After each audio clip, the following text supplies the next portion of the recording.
Hi friends, എല്ലാ പേർക്കും ഷീബാസ് കിച്ചണിലേക്ക് സ്വാഗതം. ഇന്ന് ഞാൻ വന്നിട്ടുള്ളത് ഗോതമ്പ് പൊടിയും മുട്ടയും കൊണ്ട് ഈസി ആയിട്ട് തയ്യാറാക്കിയെടുക്കാൻ പറ്റിയ നല്ല ടേസ്റ്റി ആയിട്ടുള്ള ഒരു പലഹാരത്തിൻ്റെ റെസിപ്പിയുമായിട്ടാണ്. ഇത് നമുക്ക് ബ്രേക്ക്ഫാസ്റ്റിനായിരുന്നാലും അതുപോലെ ഈവനിങ് സ്നാക്സുമായിട്ടൊക്കെ കഴിക്കാൻ പറ്റിയ നല്ലൊരു പലഹാരമാണ്. എല്ലാ പേരും ഒന്ന് ട്രൈ ചെയ്ത് നോക്കണം. എന്നിട്ട് ഫീഡ്ബാക്ക് അറിയിക്കാൻ മറക്കരുതേ. വീഡിയോ ഇഷ്ടമാകുന്നെങ്കിൽ ഒന്ന് ലൈക്ക് ചെയ്തും കൂടെ സപ്പോർട്ടും കൂടെ ചെയ്യണേ. എന്നാൽ നമുക്ക് ടേസ്റ്റി ആയിട്ടുള്ള പലഹാരം എങ്ങനെയാണ് തയ്യാറാക്കുന്നതെന്ന് നോക്കിയിട്ട് വരാം. അതിനായി ഞാനിവിടെ ആദ്യം ഒരു ബൗൾ എടുത്തിട്ടുണ്ട്. അതിലേക്ക് നമുക്ക് 1 കപ്പ് ഗോതമ്പ് പൊടി ചേർത്ത് കൊടുക്കാം. അതിൻ്റെ കൂടെ തന്നെ 1/2 കപ്പ് മൈദയും കൂടെ ചേർത്ത് കൊടുക്കാം. നിങ്ങൾക്ക് ഫുള്ളായിട്ടും ഗോതമ്പ് പൊടിയോ വേണമെങ്കിലും ഇത് തയ്യാറാക്കി എടുക്കാവുന്നതാണ്. ഇനി ഇതിലേക്ക് ആവശ്യമായിട്ടുള്ള ഉപ്പും കൂടെ ചേർത്ത് കൊടുക്കാം. ഇനി അതിലേക്ക് 1 ടീസ്പൂൺ നെയ്യും കൂടെ ചേർത്ത് കൊടുക്കുന്നുണ്ട്. എന്നിട്ടൊരു സ്പൂൺ കൊണ്ട് നന്നായിട്ട് തന്നെ ഇതെല്ലാം കൂടെ ഒന്ന് മിക്സ് ചെയ്തിട്ടെടുക്കാം. ഇതിവിടെ നന്നായിട്ട് തന്നെ ഒന്ന് മിക്സ് ചെയ്തെടുത്തിട്ടുണ്ട്. ഇനി നമുക്കിതിലേക്ക് കുറച്ച് വീതം വെള്ളം ഒഴിച്ച് ഇതൊന്ന് കുഴച്ചിട്ടെടുക്കാം. ഒരു ചപ്പാത്തി മാവിൻ്റെ പരുവത്തിൽ വേണം ഇതൊന്ന് കുഴച്ചെടുക്കാനായിട്ട്.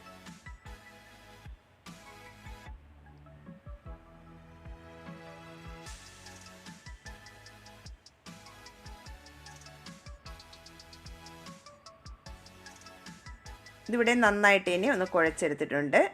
നല്ല സോഫ്റ്റായിട്ട് തന്നെ ഒന്ന് കുഴച്ചിട്ടെടുക്കണം. ഇനി നമുക്ക് ഇത് അടച്ച് വെച്ചതിന് ശേഷം ഇതൊരു 10 മിനിറ്റ് നമുക്കിതൊന്ന് റെസ്റ്റ് ചെയ്യാനായിട്ട് മാറ്റി വയ്ക്കാം. ആ സമയം കൊണ്ട് നമുക്കതിലേക്കുള്ള ഫില്ലിങ്സ് ഒന്ന് റെഡിയാക്കിയിട്ടെടുക്കാം. അതിനായി ഒരു പാൻ സ്റ്റൗവിലേക്ക് വെച്ച് കൊടുത്തിട്ടുണ്ട്. അതൊന്ന് ചൂടായി വരുമ്പോൾ അതിലേക്ക് 1 ടേബിൾ സ്പൂൺ വെളിച്ചെണ്ണ ഒഴിച്ചു കൊടുക്കാം. വെളിച്ചെണ്ണ ചൂടായി വന്നതിന് ശേഷം അതിലേക്ക് ഇനി ചേർത്ത് കൊടുക്കുന്നത് സവാളയാണ്. 2 മീഡിയം സൈസുള്ള സവാള ചെറുതായിട്ട് ഇതുപോലെ ഒന്ന് കട്ട് ചെയ്തെടുത്തിട്ടുണ്ട്. അത് ചേർത്ത് കൊടുക്കാം. അതിൻ്റെ കൂടെ തന്നെ 1 ടീസ്പൂൺ ഇഞ്ചി വെളുത്തുള്ളി പേസ്റ്റും കൂടെ ചേർത്ത് കൊടുക്കാം. ഇനി ഇതിലേക്ക് ആവശ്യമായിട്ടുള്ള ഉപ്പും കൂടെ ചേർത്ത് കൊടുക്കാം. ഇനി ഇത് നമുക്ക് സവാള നന്നായിട്ട് ഇനി ഒന്ന് വഴറ്റിയിട്ടെടുക്കാം. ഒരു മീഡിയം ഫ്ലെയിമിൽ വെച്ചിട്ട് നന്നായിട്ട് ഇനി സവാള ഒന്ന് വഴറ്റിയിട്ടെടുക്കണം. സവാള ഇവിടെ നന്നായിട്ട് തന്നെ ഒന്ന് വഴന്ന് വന്നിട്ടുണ്ട്. ഇനി നമുക്കിതിലേക്ക് 1 പച്ചമുളക് കട്ട് ചെയ്തതും 1 തക്കാളി കട്ട് ചെയ്തതും കൂടെ ചേർത്ത് കൊടുക്കാം. തക്കാളി ചെറുതായിട്ട് ഇതുപോലെ ഒന്ന് കട്ട് ചെയ്തെടുത്തിട്ടുണ്ട്. അതും കൂടെ ചേർത്ത് കൊടുക്കാം. എന്നിട്ട് ഇതൊന്ന് മിക്സ് ചെയ്തിട്ടെടുക്കാം. ഇനി നമുക്ക് ഈ തക്കാളി ഒന്ന് കുക്കായി കിട്ടാനായിട്ട് നമുക്കിത് ഒരു 2 മിനിറ്റ് നമുക്ക് അടച്ച് വെച്ചതിന് ശേഷം ഇതൊന്ന് വേവിച്ചിട്ടെടുക്കാം. അപ്പോൾ തക്കാളിയെല്ലാം നന്നായിട്ട് തന്നെ ഒന്ന് സോഫ്റ്റായിട്ട് ഒന്ന് കുക്കായി കിട്ടും. ഇതിപ്പോൾ 2 മിനിറ്റ് ആയിട്ടുണ്ട്. നമുക്ക് അടപ്പൊന്ന് തുറന്ന് നോക്കാം. തക്കാളിയെല്ലാം നന്നായിട്ട് തന്നെ ഇവിടെ കുക്കായി വന്നിട്ടുണ്ട്. നമുക്കിനി ഇതിലേക്ക് ഫ്ലെയിം നന്നായിട്ട് തന്നെ ഒന്ന് കുറച്ച് വെച്ചതിന് ശേഷം മസാലപ്പൊടികൾ ചേർത്ത് കൊടുക്കാം. 1/4 ടീസ്പൂൺ മഞ്ഞൾപ്പൊടി, 1 ടീസ്പൂൺ മുളക് പൊടി, 1/2 teaspoon chicken masala, 1/4 teaspoon garam മസാലയും കൂടെ ചേർത്ത് കൊടുക്കാം. എന്നിട്ട് നമുക്ക് ഈ പൊടികളുടേക്ക് പച്ച ടേസ്റ്റ് മാറുന്നതുവരെ ഒന്ന് വഴറ്റിയിട്ടെടുക്കാം.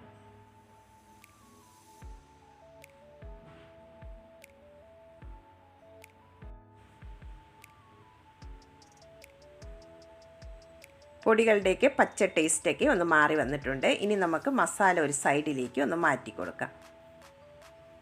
ഇതുപോലെ ഒന്ന് മാറ്റിയതിന് ശേഷം നമുക്ക് ഈ സെൻറ്ററിലായിട്ട് കുറച്ച് എണ്ണയും കൂടെ ഒന്ന് ഒഴിച്ചു കൊടുക്കാം.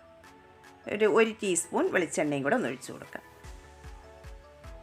ഇനി അതിലേക്ക് 2 മുട്ട പൊട്ടിച്ചതും കൂടെ ഒഴിച്ചു കൊടുക്കാം. എന്നിട്ട് നമുക്ക് ഈ മുട്ട ആദ്യം ഒന്ന് സ്ക്രാമ്പിൾ ചെയ്തെടുക്കാം. മുട്ട നന്നായിട്ട് ഇനി ഒന്ന് സ്ക്രാമ്പിൾ ചെയ്തെടുത്തതിന് ശേഷം നമുക്ക് ഈ മസാലയായിട്ട് നന്നായിട്ട് ഇനി യോജിപ്പിച്ചെടുക്കാം. എല്ലാം കൂടി നന്നായിട്ട് ഇതുപോലെ ഒന്ന് മിക്സ് ചെയ്തിട്ടെടുക്കണം.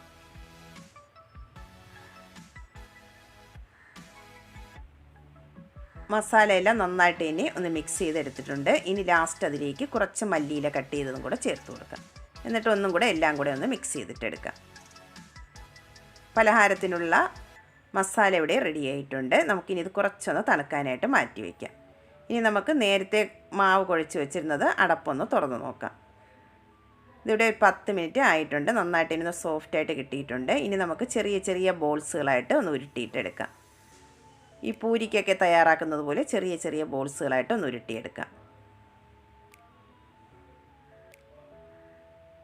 ഒരെണ്ണം ഇവിടെ ഉരുട്ടിയെടുത്തിട്ടുണ്ട്. നമുക്കിനി ബാക്കിയുള്ളതെല്ലാം ഇതുപോലെ ഒന്ന് റെഡിയാക്കിയിട്ട് എടുക്കാം. എല്ലാം ഞാനിവിടെ ഒന്ന് ഉരുട്ടിയെടുത്തിട്ടുണ്ട്. ഇനി നമുക്കിതൊന്ന് പരത്തിയിട്ടെടുക്കണം. ഞാനിവിടെ ഇതുപോലെ ചപ്പാത്തി പ്രസ്സിൽ വെച്ചാണ് ഒന്ന് പരത്തിയെടുക്കുന്നത്. അതിൽ കുറച്ച് ഓയിലൊന്ന് ആദ്യം ഒന്ന് ബ്രഷ് ചെയ്ത് കൊടുക്കാം.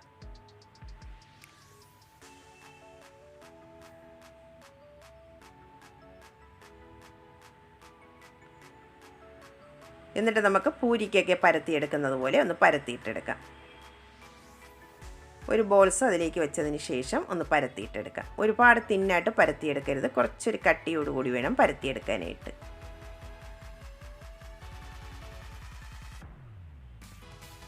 ഈ കട്ടിയിൽ വേണം ഒന്ന് പരത്തിയെടുക്കാനായിട്ട്.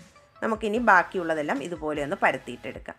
എല്ലാം ഇവിടെ ഞാനൊന്ന് പരത്തിയെടുത്തിട്ടുണ്ട്. ഇനി നമുക്കിതിലേക്ക് ഫില്ലിങ്സ് വെച്ച് ഒന്ന് റെഡിയാക്കിയിട്ട് എടുക്കാം.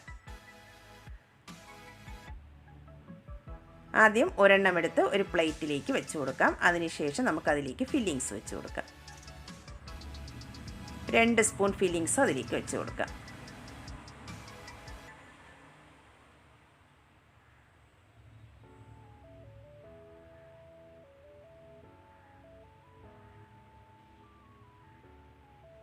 ഇനി അതിൻ്റെ മുകളിലായിട്ട് നമുക്ക് വേറൊരു പൂരി വെച്ച് ഒന്ന് കവർ ചെയ്തിട്ട് എടുക്കാം.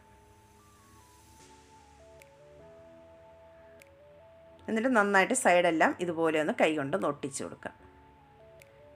ഇനി നമുക്കൊരു റൗണ്ട് ഷേപ്പ് കിട്ടാനായിട്ട്, എല്ലാം ഒരുപോലെ ഇരിക്കാനായിട്ട് ഞാനിവിടെ ഇതുപോലുള്ളൊരു പ്ലാസ്റ്റിക് അടപ്പെടുത്തിട്ടുണ്ട്. അത് വെച്ച് നമുക്ക് റൗണ്ടായിട്ടൊന്ന് കട്ട് ചെയ്തിട്ടെടുക്കാം. എല്ലാം ഒരേ ഷേപ്പിലിരിക്കാൻ വേണ്ടിയിട്ടാണ് ഇതുപോലെ ഒന്ന് കട്ട് ചെയ്തെടുക്കുന്നത്. ബാലൻസ് ഉള്ള മാവ് നമുക്ക് മാറ്റിയെടുക്കാം.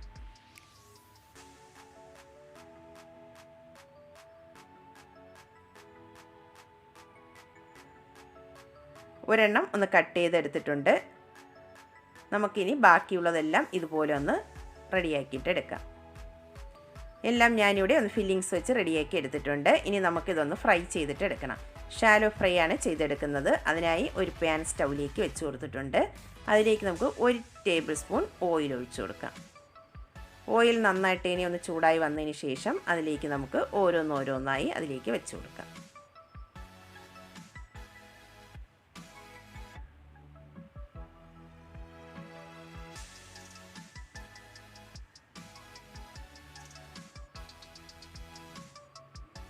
എന്നിട്ട് ഒരു ലോ ടു മീഡിയം ഫ്ലെയിമിൽ വെച്ചിട്ട് വേണം ഇതൊന്ന് ഫ്രൈ ചെയ്തെടുക്കാനായിട്ട്. ഒരു വശം ഒരു ഗോൾഡൻ ബ്രൗൺ കളറാവുമ്പോൾ നമുക്ക് മറിച്ചിട്ട് കൊടുക്കാം. ഇതിപ്പോൾ ഒരു വശം ഒന്ന് റെഡിയായി വന്നിട്ടുണ്ട്. നമുക്കിനി മറിച്ചിട്ട് കൊടുക്കാം.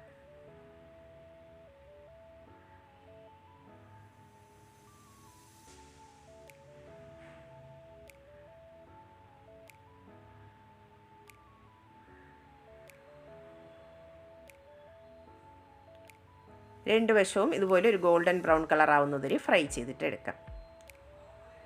ഇതിപ്പോൾ രണ്ട് വശവും നന്നായിട്ട് ഇനി ഒന്ന് ഫ്രൈ ആയി വന്നിട്ടുണ്ട്. നമുക്കിനി എണ്ണയിൽ നിന്നും കോരി മാറ്റാം.